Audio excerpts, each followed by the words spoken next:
How clean are your cruise ships? Well, the CDC has just released some of the cleanest cruise ships. We're going to discuss them and also talk about some of the dirtiest. As this year of 2024 comes to an end, we have some interesting news about some of the best options aboard a cruise ship and the #1 overall best cruise ship. There has been a lot of news lately about people falling off of a cruise ship. Can you fall off of a cruise ship? What happens if you fell off of a cruise ship? And a tragic story about an incident of a lady not necessarily falling off of a cruise ship, but wheelchair rentals when you are in port. All this and more, let's swan dive right into it.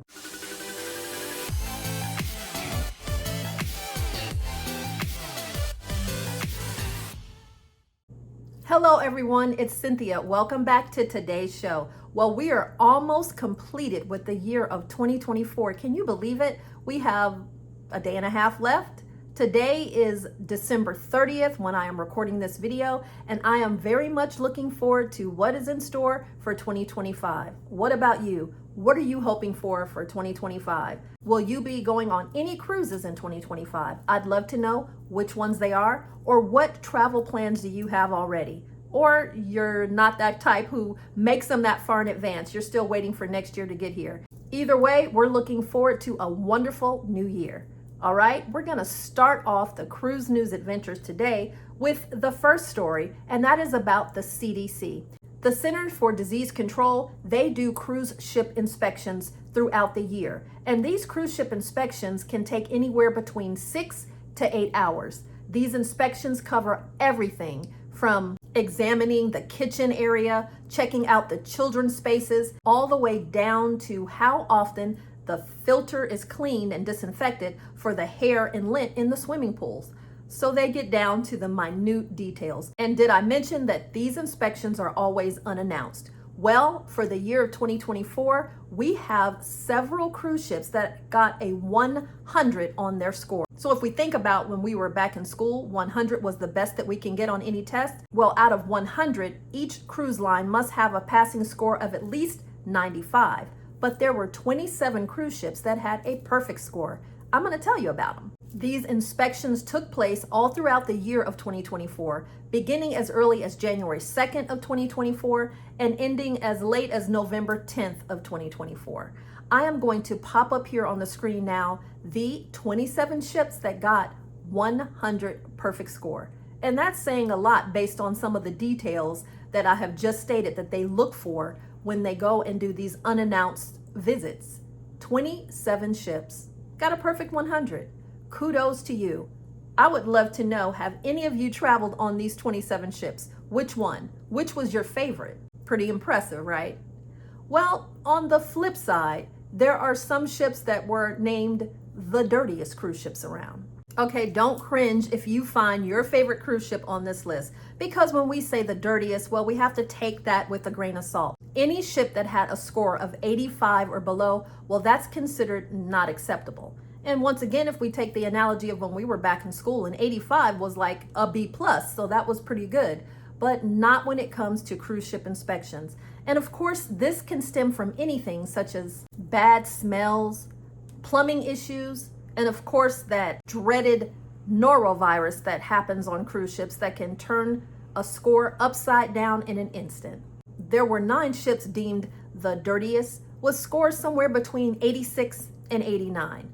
Now, one of these ships actually received a score of 62 when it was first inspected, but upon a review, the score was changed around drastically and received a much better score, which unfortunately was still in the range of being dirty because it was an 89. But remember, just keep that in mind when we think of the dirtiest ships. I'm going to pop that on the screen as well.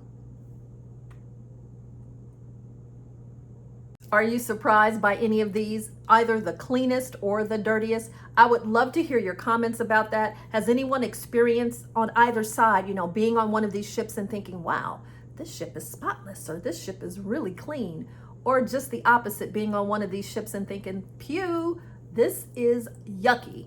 I'd love to hear your comments. Please do drop that down in the comments below. Our second cruise news story, well, it takes us over to, I'm gonna wait and not tell you what ship it is just yet. I'm gonna see if you can guess from these very big hints I'm gonna drop. It was voted the best overall ship of 2024, and this was according to the Cruise Hive Awards. These awards began back in 2014 and have been going on ever since. Now, these Cruise Hive Awards are based on 7 different categories to give them this great rating and score, and voting for this began back in mid-October of this year of 2024. Here come some of these clues and hints. Let me know if you guessed it before I told the name. The ship is based out of Fort Lauderdale, Florida, and it usually sails 10 and 11 night Caribbean cruises, as well as the Panama Canal. Now, come May of 2025, the home port will shift to Miami. The ship is 140,600 gross tons, and it began sailing back in 2022. The ship has 6 different stateroom categories and 13 suite categories, with 32 dining venues. If you haven't guessed it so far, I think maybe when I give you this next clue, you might be like, oh, I know what ship this is. At the very helm of the ship, the one who captains this vessel, her name is Captain Kate. Captain Kate McHugh, she became the first female captain back in 2015 to serve as captain of a major cruise line. You know what ship I'm talking about now? Well, if you haven't guessed, suspense no more. It's the Celebrity Beyond. The Celebrity Beyond is able to hold 3,260 guests. This is the 3rd ship in the cruise line's Edge class. The Beyond is known for its design distinctions, and one includes the expanded sun deck in the retreat area, and another is the Magic Carpet dining and lounge space. The Magic Carpet is on this cantilevered, floating platform that reaches 13 stories above sea level. Way to go, Celebrity Beyond. I've never traveled on a Celebrity cruise ship as of yet. Have you? And have you traveled on Celebrity Beyond? What do you think? Was the right ship voted overall best? I'm interested to know. I didn't want to just leave you with who was voted the number 1 best overall cruise ship. I have actually number 2 and number 3 for you. Number 2, probably is no surprise to any of you, was the Icon of the Seas. And number 3 was Holland America's Rotterdam. Have you traveled on any of these ships? I'd love to hear some of your feedback. Please do drop that down in the comments below.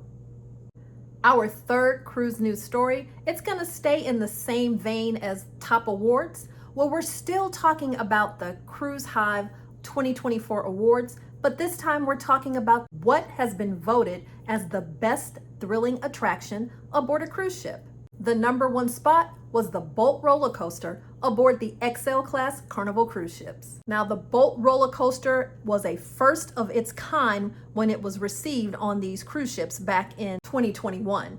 This was launched on the XL class Mardi Gras. Bolt was called the ultimate sea coaster with its twisting, turning, plunging, high-speed features. The Bolt roller coaster received 34% of all of the votes when it came to thrilling, high-speed adventures. The 2nd and 3rd place, which I will talk about shortly, were significantly lower, with 2nd place coming in with 20% of the votes.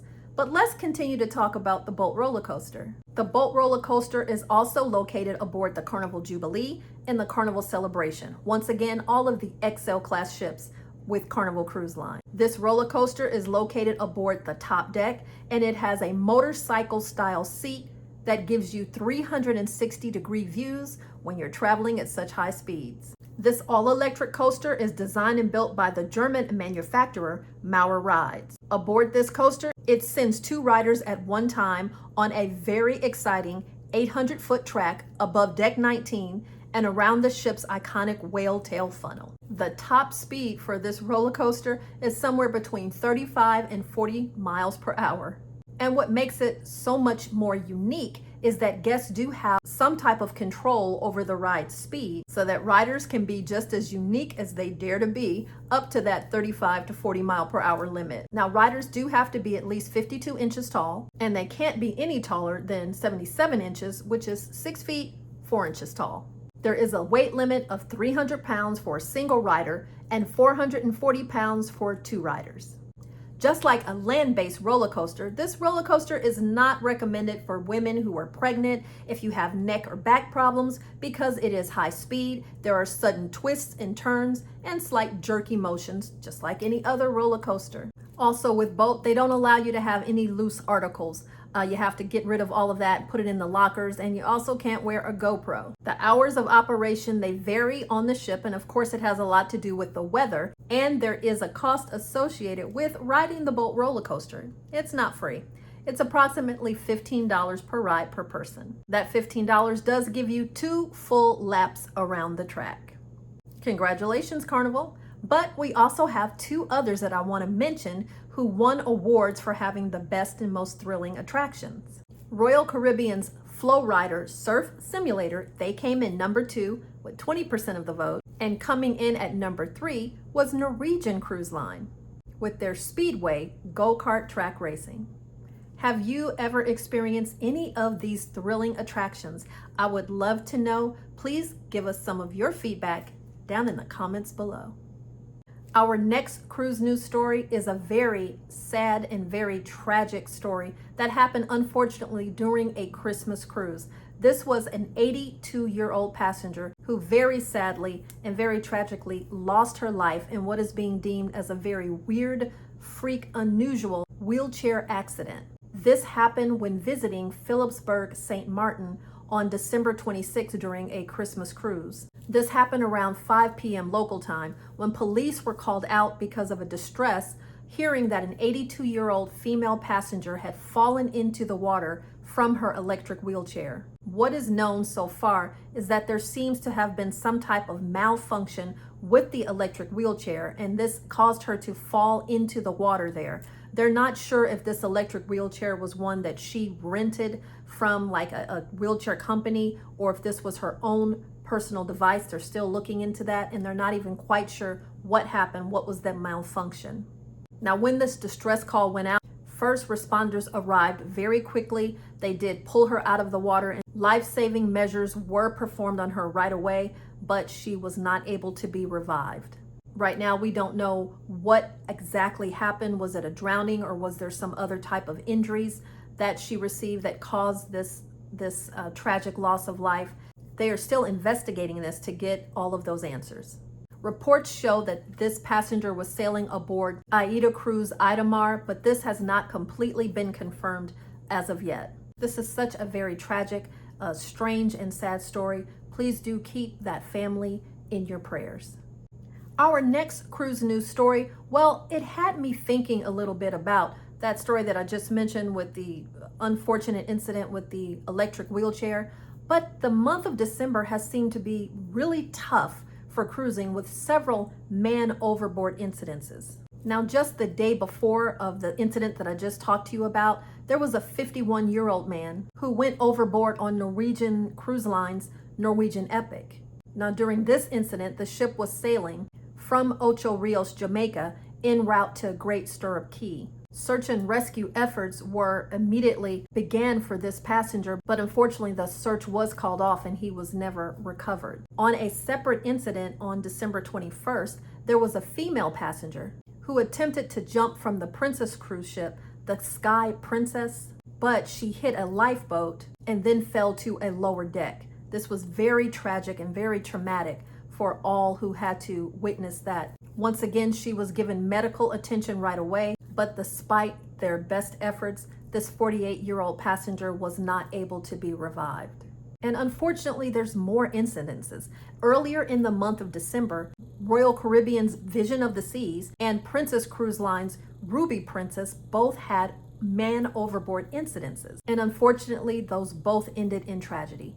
So this got me thinking about how easy is it to go overboard? And I have some information that I've compiled to find out how easy is it to go overboard and what you should do if you go overboard. We're going to get into this.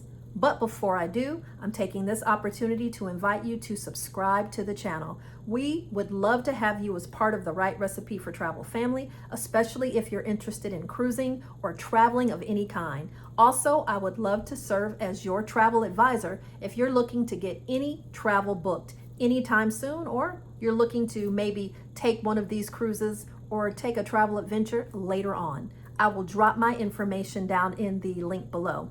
If you like these videos, please do give us a like and also tap down on that notification bell. That means when we put out new videos, you'll be notified immediately. All right, thank you so much for joining us. And let's get into how easy is it to actually fall off a cruise ship. Let's start with the first. How easy is it to fall overboard? Well, I did some digging and some research, and the good news is it's not that easy.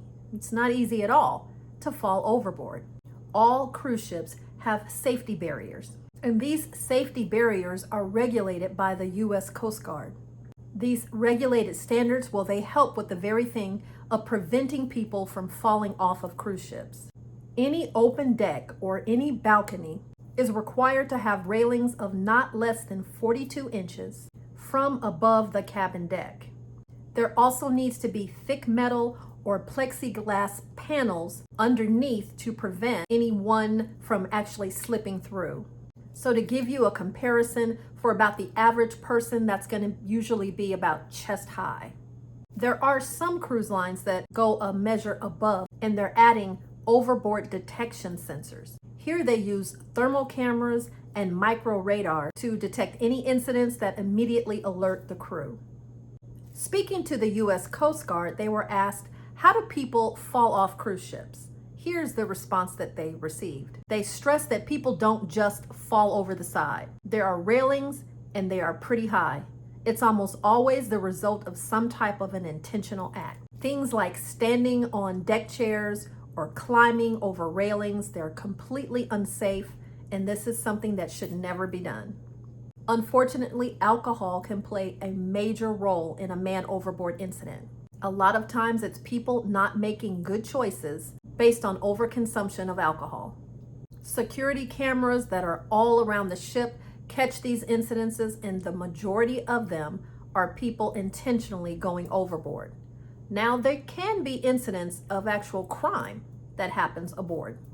Back in 2008, a man strangled his ex-wife and then threw her body off of a cruise ship. He was sentenced for that back in 2018.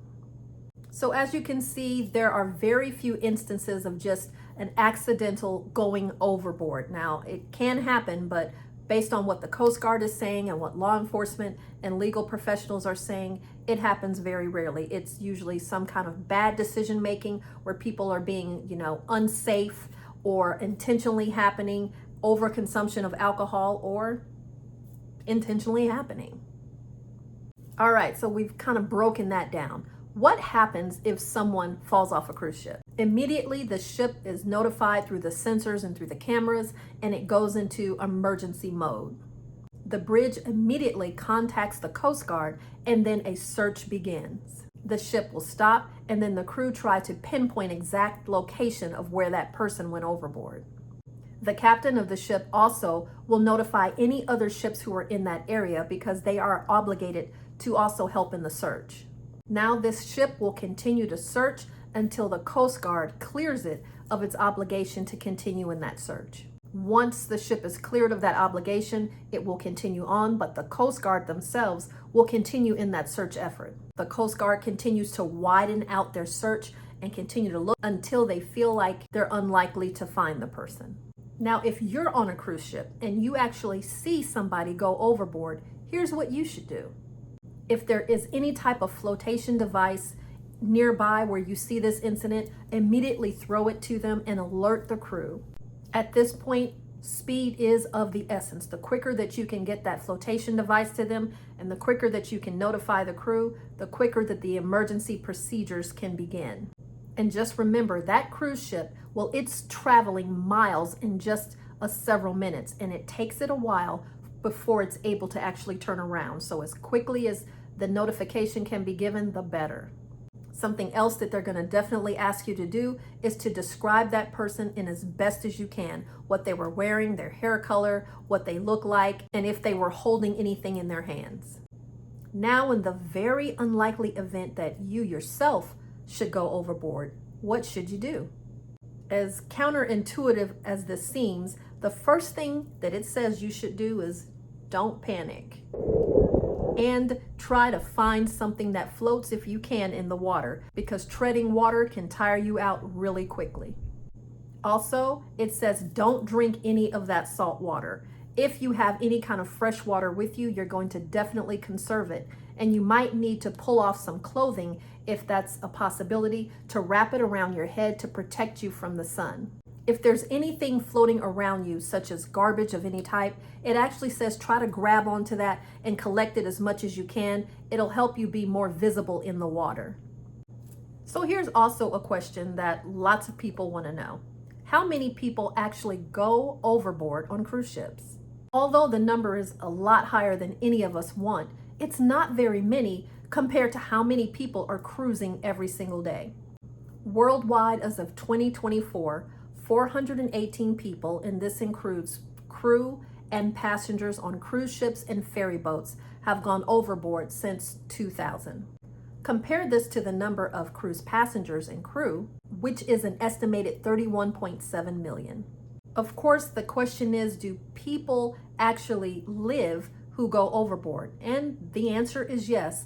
People are recovered who go overboard, but unfortunately the statistics do not skew in that favor. The majority of people who go overboard are never recovered, or they are recovered but not able to be revived. So it's a very scary thing to happen, and because of that, cruise lines and ships, they do all that they can to make sure that it doesn't happen. Believe you me, the cruise lines do not want this to be the message that you receive, that if you go on their cruise ships, you can fall off of them. We just need to keep a level head and think things through. Things that would keep us safe on land would also probably keep us safe on sea. What are your thoughts on this? Very interesting information. I just wanted to get the answer of how easy it was to fall off a cruise ship, what are some of the factors, and what we should do. All right, I hope that this has been valuable information. Please share it with anybody that you know that you think this could be helpful for. I thank you so much for joining us, and we will catch you at the next adventure.